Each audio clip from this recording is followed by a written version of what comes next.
I think it's important, if you're a business owner, what you really should focus on is what exactly happens when you turn over your money to others rather than maintaining control of it yourself. If you're an employee, it's important to take into consideration what's really happening with retirement plans or this so-called retirement. But to understand all of that, you're going to have to truly listen, and I would say this part in particular is, how did we actually get to this place? And I think he'll spend some time on this. How did we actually get to this whole place, or this whole notion of retirement as we know it today? I'm very honored to introduce to you both my mentor and my colleague and my friend, Nelson Nash. Here comes this subject of retirement out there. You know, I've read the Bible through and through, and I can't find anything in there about Moses retiring and living happily thereafter. Nobody ever talked about retirement until 1890. Yeah, Bismarck, Germany. Now, socialist. The whole idea was to get those old guys out of the workforce to make room for the young guys, because there aren't but so many jobs to go around. You see, socialist folks have no imagination at all. Sam Walton and Bill Gates would just boggle his mind. Now, are y'all aware that he set age 70 as retirement age for German males in 1890? Then would you care to guess what life expectancy was for German males in 1890? Somewhere around 50. Odds are they'd never collect, Stephen. Now, along comes World War I, and right in the middle, 1916, he reduced it to age 65. Now, that's where FDR, Roosevelt, in America got the idea of Social Security for American males in 1937.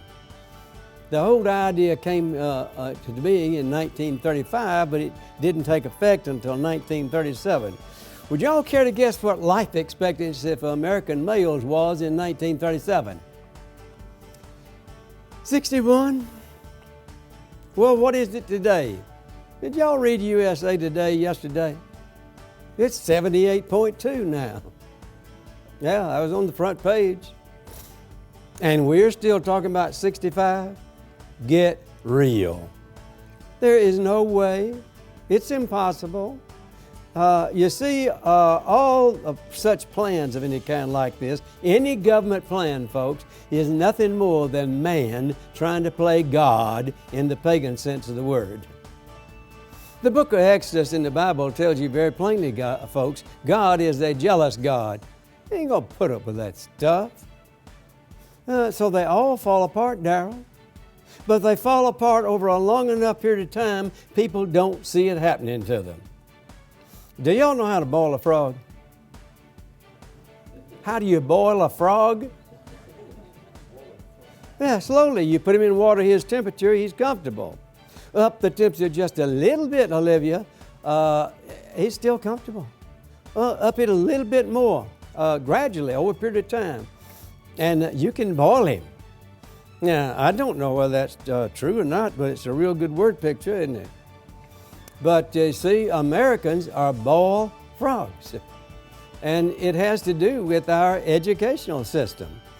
You see, as I got hooked on Austrian economics back in 1957, down through the years as I studied more, I built my totem pole of confidence games. And for years, Alan, I lived with the understanding that the topmost totem on my totem pole of con games was the Federal Reserve, which has as much to do with the federal government as the Federal Express does, nothing. Yeah, but I said there's a tie between the next two, John. Social Security and the American educational system. Yeah, but as time has gone by, I've learned that I'm wrong, Jeremy. The topmost one is the American educational system. That's what perpetuates the nonsense that we've got going on today. That's the thing that's built the fence around people's minds to the point where they can't think. And they become slaves. And we're there, folks, in wholesale in wholesale quantities. Now, it doesn't have to be that way. Okay, back to my story. Go back another 70 years, that's the so-called Revolutionary War, right?